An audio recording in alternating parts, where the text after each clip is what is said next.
ఓం శ్రీ మాత్రే నమః. నేను మీ శ్రీనివాస్. మొన్న మనం ఏదైతే డ్రైవింగ్ బిగినర్స్ ఎవరైతే నేర్చుకుంటారో వాళ్ళ కోసం కొన్ని వీడియోస్ చేసాం. ఆ వీడియోలో మనం క్లియర్గా లాస్ట్ వీడియోలో ఎక్స్ప్లెయిన్ చేసాం క్లచ్ ఎలా ఆపరేట్ చేయాలి, అలాగే క్లచ్ లోపల ఎలా ఆపరేట్ అవుతుంది అనేది చాలా ఈజీ మెథడ్లో ఎక్స్ప్లెయిన్ చేశాను అనుకుంటున్నాను. ఓకే, ఇప్పుడు ఈ వీడియోలో మనం గేర్స్ చేంజింగ్ గురించి, అలాగే గేరు మార్చేటప్పుడు కానీ గేర్ రాడ్ ఏ గేర్లో పడుతుంది అనేది కన్ఫ్యూజన్ ఉంటూ ఉంటుంది. దాని గురించి ఒకసారి ఎక్స్ప్లెయిన్ చేస్తాను, ఒకసారి క్లియర్గా వినండి. Okay, coming to gear pattern వచ్చేసరికి దీన్ని జనరల్గా హెచ్ ప్యాటర్న్ అంటారు. ఓకే, క్లచ్ ఉన్న ప్రతి బండికి కూడా ఇదే ప్యాటర్న్ ఉంటుంది. ఇది H pattern. Okay, H pattern ఏ వెహికల్ అయినా సరే క్లచ్ ఉంది అంటే ఆ వెహికల్ కూడా ప్రతి ఒక్క వెహికల్కి ఇదే ప్యాటర్న్ ఫాలో అవ్వాల్సిందే, ఎక్సెప్ట్ ఆటోమేటిక్ తప్ప. ఆటోమేటిక్ అయితే కనుక డిఫరెంట్ ఉంటుంది. ఇది లారీ కావచ్చు, బస్సు కావచ్చు, అన్నిటి కూడా ఇదే ప్యాటర్న్. ఎందుకంటే ఇది చూడండి, హెచ్ షేప్ లాగా కనిపిస్తుంది, చూసారా? ఓకే, అందుకని దీన్ని హెచ్ ప్యాటర్న్ అంటారు. ఆల్ మాన్యువల్ వెహికల్స్ ఇదే ఉంటుంది. ఇప్పుడు ఈ గేర్ రాడ్ ఏదైతే ఉందో, గేర్స్ మనం చాలా వరకు కూడా కన్ఫ్యూజ్ అవుతూ ఉంటాం. దేనికి ఇది వేస్తున్నప్పుడు 1లో పడుతుందా, 2లో పడుతుందా, లేకుంటే ఏంటనేది కన్ఫ్యూజన్ ఉంటుంది. ఈ కన్ఫ్యూజన్ ఎలా క్లియర్ అవుతుందంటే, జస్ట్ ఈ గేర్ రాడ్ ఇక్కడ స్టాండింగ్ పొజిషన్ ఉంది కదండి, ఈ స్టాండింగ్ పొజిషన్లో గేర్ రాడ్ ఇలా ఉంది అంటే ఈ గ్రాఫ్ లేదా ఈ మ్యాప్ను చూసారా, గేర్ లైన్స్ ఇచ్చారు. ఈ లైన్స్లో ఎక్కడుంది అని అనుకోవాలంటే, ఈ స్టాండింగ్ పొజిషన్ స్ట్రైట్గా ఉంటే 3కి 4 మధ్యలో ఈ పాయింట్లో ఉంది. ఎగ్జాక్ట్గా ఈ పాయింట్.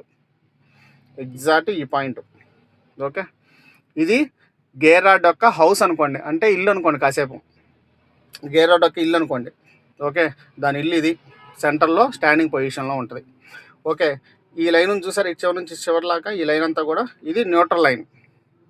న్యూట్రల్ అంటే జనరల్గా ఏంటి, నేను గొడవలకు వెళ్ళను న్యూట్రల్, ఈ విషయంలో నేను న్యూట్రల్ ఫ్రెండ్స్తో జనరల్గా డిస్కస్ చేసినప్పుడు నేను ఈ విషయంలో న్యూట్రల్ అబ్బా ఉంటాం. సో అలా ఇది న్యూట్రల్ లైన్. సో ఈ న్యూట్రల్ లైన్లో ఈ గేర్ రాడ్ అనేది ఈ చివరి నుంచి ఆ డెడ్ ఎండ్ నుంచి ఈ డెడ్ ఎండ్ వరకు కూడా మూవ్ అవుతుంది. ఓకే, ఈ డెడ్ ఎండ్ నుంచి ఈ డెడ్ ఎండ్ వరకు ఇదంతా కూడా న్యూట్రల్ లైన్. ఓకే, ఇదంతా న్యూట్రల్. సో న్యూట్రల్ ఇక్కడ నుంచి ఏ పాయింట్లో ఉన్నా సరే గేర్ రాడ్ న్యూట్రల్లో ఉన్నట్టే. బట్ మనం ఈ పాయింట్లో గేర్ రాడ్ పెడదామని ట్రై చేసినా సరే ఆటోమేటిక్గా దాని ఇంటికి వెళ్ళిపోయింది. ఈ న్యూట్రల్ లైన్లో ఉన్నంతసేపు కూడా సపోజ్ ఈ పాయింట్లో నేను గేర్ రాడ్ని నెట్టేసి వదిలేసా, బట్ సెంటర్కి వెళ్ళిపోయింది. లేదు, ఇటు చివరి ఈ డెడ్ ఎండ్కి పెట్టేసి వదిలేయంగానే మళ్ళీ దాని ఇంటికి వెళ్ళిపోయింది. నేను ఈ పాయింట్కి వచ్చి గేర్ రాడ్ని వదిలినా, ఈ పాయింట్కి వచ్చి గేర్ రాడ్ని వదిలినా మళ్ళీ దాని ఇంటికి వెళ్ళిపోయింది. అందుకని దాని ఇల్లు అది అని చెప్పాను. ఓకే, ఎందుకు అలా, ఇది కూడా న్యూట్రల్గా ఈ పాయింట్లో కూడా పెట్టచ్చు కదా, లేదా ఇది న్యూట్రల్ ఈ పాయింట్లో కూడా గేర్ రాడ్ని హోల్డ్ చేయొచ్చు కదా అని చెప్పి అనుకోవచ్చు. బట్ తయారు చేసేటప్పుడు ఏదైతే ఉందో వెహికల్ మ్యానుఫ్యాక్చరరు, ఇది బండి లోపలికి ఎక్కగానే అపీరెన్స్. ఓకే, ఇలా వంగిపోయింది అనుకోండి, ఏంటి ఎవరైనా ఎక్కగానే న్యూట్రల్లోనే ఉంటుంది. బట్ ఎవరైనా ఎక్కగానే ఏమనుకుంటారు, ఏంది గేర్ రాడ్ వంగిపోయి ఉంది సైడ్కి అని చెప్పి అనిపిస్తుంది. సో ఆ అపీరెన్స్ కోసం సెంటర్లో ఇస్తాడు. ఓకే, సో ఇంక ఇక్కడ మనం గేర్స్ చేసేటప్పుడు ఎప్పుడైనా సరే ఇక్కడ నుంచే స్టార్ట్ అవ్వాలి. సెంటర్ పాయింట్ ఏదైతే ఉందో ఈ పాయింట్ నుంచి స్టార్ట్ అవుతాం. గేర్ రాడ్ ఇలా స్ట్రైట్ ఉంటుంది, ఎటు బెండ్ లేకుండా స్ట్రైట్గా ఉంటుంది అనమాట, గుర్తుపెట్టుకోండి. ఓకే, ఇప్పుడు మనం ఫస్ట్ గేర్ వేద్దాం. ఈ సెంటర్ నుంచి ఈ ప్యాటర్న్ని ఫాలో చేసి ఈ మ్యాప్ని ఫాలో అయితే ఏం చేయాలి, ఈ చివరికి వెళ్ళిపోయి ముందుకు వెళ్ళాలి. ఈ చివరి డెడ్ ఎండ్కి వెళ్ళిపోతాం ముందుకి, ఒకటో గేర్. ఓకే, ఒకటేసాం. ఇప్పుడు ఎగ్జాక్ట్గా దానికి ఆపోజిట్ ఏముంది, సెకండ్. ఈ మధ్యలో న్యూట్రల్ లైన్ ఉంటుంది, న్యూట్రల్ అనేది మధ్యలో ఉంటుంది. బట్ ఆ న్యూట్రల్ లైన్ దగ్గర మనం ఆగాల్సిన అవసరం లేదు, డైరెక్ట్గా వెళ్ళిపోతాం సెకండ్కి. సో ఈ సెకండ్ వేసినప్పుడు ఏం చేయాలంటే, ఈ ప్రెషర్ అనేది అటువైపు ఒత్తి పట్టేసి చిన్నగా ఆ గోడ అమ్మటిగానే ఆ ఎడ్జ్ అమ్మటి వెనక్కి లాగేసాను డైరెక్ట్గా. అప్పుడు న్యూట్రల్ లైన్ క్రాస్ అయిపోయి డైరెక్ట్గా 2కి వెళ్ళిపోయింది. 3 ఈ ప్యాటర్న్ ప్రకారం 3 వేయాలంటే ఏం చేయాలి, సెంటర్ వచ్చి ఇటు వచ్చి జెడ్ లాగా. సో సెంటర్ ఇటు వచ్చాం ముందుకి 3. ఓకే, దాని ఎగ్జాక్ట్గా ఆపోజిట్ ఏముంది, 4 స్ట్రైట్ వెనక 4. 5 మళ్ళీ సెంటర్ వచ్చి ఇటు వెళ్ళాలి, సెంటర్ ఈ డెడ్ ఎండ్కి వచ్చి ముందుకు 5. సో ఇది గేర్ ప్యాటర్న్. సో ఇప్పుడు ఎక్కడికి వెళ్ళిపోయింది గేర్ రాడ్, ఈ పాయింట్కి వెళ్ళిపోయింది గేర్ రాడ్. నేను నిప్పు పెట్టా కదా, ఈ పాయింట్కి వెళ్ళిపోయింది గేర్ రాడ్. ఒక్క స్టెప్ కొంచెం వెనక్కి వచ్చేసాం అనుకోండి, న్యూట్రల్కి వచ్చేస్తాం. ఒక్క స్టెప్ వెనక్కి జస్ట్ వదిలేంగా మళ్ళీ న్యూట్రల్ వెళ్ళిపోతుంది. ఓకే అండి, రివర్స్ రావాలి. ఇది చివరికి వచ్చి బ్యాక్. రివర్స్ ఎప్పుడు కూడా 5th నుంచి డైరెక్ట్గా రివర్స్ రావడానికి ఆస్కారం ఉండదు. ఓకే, అది రాంగ్ అనమాట జనరల్గా. సో న్యూట్రల్ అయిన తర్వాత రివర్స్ రావాలి. న్యూట్రల్ అయితే బండి ఆపుకొని రివర్స్ రావాలి. రన్నింగ్లో ఉన్నప్పుడు ఎప్పుడు కూడా రివర్స్ అనేది పడొద్దు. ఇది న్యూట్రల్. ఓకేనా. గేర్ రాడ్ ఇంత సింపుల్, దాంట్లో ఏం లేదు. ఒక్కసారి మీరు ఒక్క 2 మినిట్స్ దాని మీద టైం కేటాయించండి చాలు. ఒక 2 నిమిషాలు టైం కేటాయించారంటే ఎనఫ్. గేర్స్ అనేది మీకు అర్థమైపోద్ది. Okay, centre point gear rod స్ట్రైట్గా ఉంటుంది.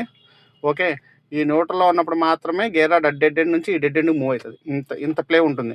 ఒకవేళ న్యూట్రల్లో లేదు, ఏదైనా సపోజ్ మిస్టేక్లీ గేర్లో ఒకటి ఇన్సర్ట్ అయి ఉంది, సో గేర్ రాడ్ ఇలా క్రాస్గా ఉంటుంది ఫస్ట్ పాయింట్. సెకండ్ పాయింట్, ఈ హార్జాంటల్ ప్లే ఏదైతే ఉందో చాలా తక్కువ ఉంటుంది. ఓకే, న్యూట్రల్ అయినప్పుడు హార్జాంటల్ ప్లే ఎక్కువ ఉంటుంది. ఇది ఒక ఇండికేషన్. ఇది old model vehicles. Latest vehicles అనుకోండి, సో మనకి ఇక్కడ క్లస్టర్లో ఇక్కడ చూపిస్తూ ఉంటుంది అది న్యూట్రల్లో ఉందా, లేకుంటే కనుక ఫస్ట్ గేరా, సెకండ్ గేరా, థర్డ్ గేరా అనేది కనిపిస్తూ ఉంటుంది.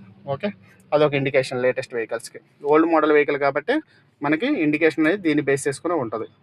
ఓకే, ఈ ప్లే అనేది దీన్ని బేస్ చేసుకుని న్యూట్రల్ ఉందా, గేర్లో ఉందా అనేది డిసైడ్ చేసుకోవాలి. సో ఇది.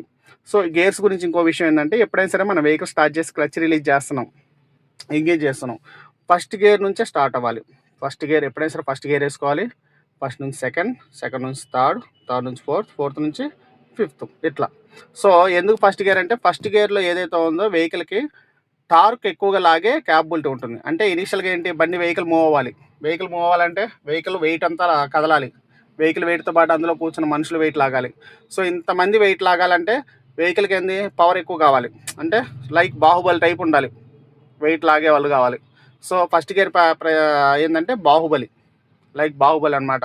ఇంకంతే, అది ఎంత వెయిట్ అయినా లాగేస్తుంది. అది మనుషులు 5 కూర్చొని వెహికల్లో ఉన్న మనుషులు వెయిట్, ఒకవేళ ఇన్ కేసు వెహికల్ వెనకాల ఇంకో వెహికల్ కట్టినా సరే ఫస్ట్ గేర్లో లాగేస్తుంది. టార్క్ అనేది ఎంతన్నా పట్టేస్తుంది. ఓకే, సో మనం ఎంత ఎక్సలరేషన్ ఇచ్చినా సరే ఫస్ట్ గేర్లో టార్క్ లాగడానికి ఉపయోగపడుతుంది. సో వెహికల్ స్పీడ్ వెళ్ళడానికి ఉపయోగపడదు. అట్లాగే మ్యాక్సిమం స్పీడ్ వచ్చేసరికి వెహికల్కి ఒక 10 to 15 కిలోమీటర్ స్పీడ్ మాత్రం ఇస్తాడు ఫస్ట్ గేర్లో. 10 to 15 కిలోమీటర్స్ ఓన్లీ. ఓకేనా. అట్లాగే ఆ 10 to 15 కిలోమీటర్స్ ఎప్పుడైతే రీచ్ అవుద్దో మనం చేయాల్సిన పని ఏంటంటే, ఇమ్మీడియట్గా ఆ స్పీడ్ని సెకండ్ గేర్కి మనం ఇవ్వాలి. లైక్ రిలే రేస్ లాగా, మనం స్టిక్ పట్టుకొని రిలే రేస్ చేస్తాం చూసారా, 400 మీటర్స్, ఒకళ్ళు పరిగెత్తుకుని 100 మీటర్స్ పరిగెత్తిపోయి ఆ స్టిక్ వేరే వాళ్ళకి ఇవ్వగానే ఆటోమేటిక్గా వేరే వాళ్ళు పరిగెడతారు. సో అట్లా రిలే రేస్ లాగా మనం వెంటనే ఆ 15 స్పీడ్ని సెకండ్ గేర్కి ఇమీడియట్గా మనం చేంజ్ చేసి, ఇప్పుడు ఫస్ట్ ఉంది 15 ఎప్పుడైతే రీచ్ అయితే ఇమీడియట్గా సెకండ్ గేర్కి ఇచ్చేసేయాలి. ఇప్పుడు సెకండ్ గేర్ ఏం చేస్తుంది, ఆ 15 స్పీడ్ని అప్ టు ఒక 30 స్పీడ్ వరకు తీసుకెళ్తుంది. Up to 30 speed second gear. 30 speed ఎప్పుడైతే రీచ్ అయిందో మళ్ళీ ఇట్లా వచ్చి మూడో గేర్కి ఇచ్చేయాలి ఆ 30 స్పీడ్ని. సో 30 స్పీడ్ని ఏం చేస్తుంది థర్డ్ గేరు, ఇమీడియట్గా ఒక 70 స్పీడ్ తీసుకెళ్తుంది. 70 స్పీడ్ తీసుకెళ్ళగానే వెంటనే ఫోర్త్ గేర్కి ఇచ్చేయాలి ఆ స్పీడ్. ఫోర్త్ గేర్ ఏం చేస్తే ఆ 70 స్పీడ్ ఒక 100 తీసుకెళ్తుంది. 100 తీసుకుని వెంటనే ఫిఫ్త్ గేర్కి ఇచ్చేసేయాలి. ఫిఫ్త్ గేర్ ఏం చేస్తా అంటే, వెహికల్ మ్యాక్సిమం స్పీడ్, అంటే వెహికల్ క్యాపబిలిటీ ఎంత ఉందో అంత స్పీడ్ తీసుకుని వెళ్తుంది ఫిఫ్త్ గేర్. సో ఇది first, second, third, fourth, fifth. Okay, ఇట్లా గేరు ఒక్కొక్క గేర్కి ఒక్కొక్క స్పీడ్ ఉంటుంది. ఆ స్పీడ్ని బేస్ చేసుకుని, లైక్ ఒకవేళ మీరు బైక్స్ కనుక నడుపుంటే కనుక బైక్ మీరు క్లియర్గా అబ్జర్వ్ చేస్తే, గేర్లు బైకులు ఉంటాయి కదా, అబ్జర్వ్ చేస్తే మీరు ఎప్పుడైనా చూస్తే ఫస్ట్ గేర్ కొంచెం స్పీడ్ అందిస్తాం, ఫస్ట్ గేర్ వేస్తాం, ఫస్ట్ గేర్ వేసి కొంచెం స్పీడ్ అందిస్తాం, అట్లాగే కొంచెం స్పీడ్ అందాక సెకండ్ వేస్తాం, వెంటనే థర్డ్ వేస్తాం, ఫోర్త్ వేస్తాం. సో ఇది సేమ్ ప్రొసీజర్, అక్కడ కూడా ఇక్కడ సేమ్ ప్రొసీజర్, ఎటువంటి డివియేషన్ ఉండదు. ఓకేనా. కమింగ్ టు ఇంకొక ఇంపార్టెంట్ పాయింట్, సపోజ్ మనం ఒక 100 స్పీడ్లో వెళ్తున్నాం, ఫిఫ్త్ గేర్లో వెళ్తున్నాం, 100 స్పీడ్లో ఫిఫ్త్ గేర్లో వెళ్తుంది వెహికల్. సో వెళ్తున్నప్పుడు వెహికల్ మనం స్లో చేసినప్పుడు, సపోజ్ ఒక 20 స్పీడ్కి వచ్చేసింది వెహికల్ స్లో చేసినప్పుడు 20 స్పీడ్కి వస్తే, 20 స్పీడ్ అనేది ఏ గేర్ పారామీటర్ వస్తుంది. సో నేను చెప్పా కదా, సెకండ్ నుంచి థర్డ్కి వెళ్ళేటప్పటికి వెహికల్ స్పీడు ఒక 30 ఉంటుంది, 30 నుంచి 50 మధ్యలో ఉంటుంది. సో 30 నుంచి 50 అంటే ఏ గేర్ పారామీటర్ అది, సో థర్డ్ గేర్. సో అది థర్డ్ గేర్ సరౌండింగ్ కాబట్టి డైరెక్ట్గా ఫిఫ్త్ నుంచి ఫోర్త్కి వెళ్ళకుండా డైరెక్ట్ థర్డ్కి వెళ్ళిపోతాం. ఫిఫ్త్ నుంచి డైరెక్ట్గా థర్డ్, మళ్ళీ థర్డ్ నుంచి మళ్ళీ ఫోర్త్ నుంచి ఫిఫ్త్, అట్లా.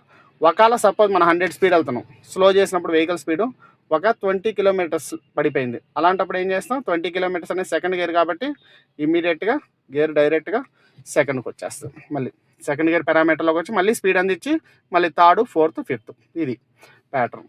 సో మన బైక్ లాగా ఏంటంటే గేర్ బై గేర్ డౌన్ చేయాల్సిన అవసరం లేదు. డైరెక్ట్గా ఏ గేర్ కావాలో మనకి ఏ స్పీడ్ ఉందో చూసుకోవడం, ఆ స్పీడ్ సూటబుల్ అయ్యే గేర్ వెంటనే చేంజ్ చేసుకోవడం. అదే 0 స్పీడ్ వచ్చాం ఇమీడియట్గా ఫస్ట్ గేర్కి వచ్చేస్తాం, ఫస్ట్ గేర్ నుంచి మళ్ళీ పికప్ తీసుకుంటాం. సో ఇది గేర్స్ అనమాట. సో ఆల్ మాన్యువల్ ట్రాన్స్మిషన్స్ అన్నిటి కూడా ఇదే గేర్ సిస్టమ్ ఉంటుంది, ఎటువంటి చేంజ్ ఉండదు. ఓకే, ఈ వీడియో మీకు నచ్చినట్టయితే లైక్ చేయండి, షేర్ చేయండి, సబ్స్క్రైబ్ చేయండి. ఓకే, ఇంకా మీ కంటిన్యూషన్ వీడియోస్ ఏవైతే ఉన్నాయో కంటిన్యూషన్ తర్వాత మనం హ్యాండ్ బ్రేక్స్ కావచ్చు, స్టీరింగ్ కావచ్చు, అట్లాగే మన మార్జిన్స్ కావచ్చు, ప్రతి ఒక్కటి కూడా నేను మ్యాక్సిమం కవర్ చేయడానికి ట్రై చేస్తాను. Thank you. జై హింద్.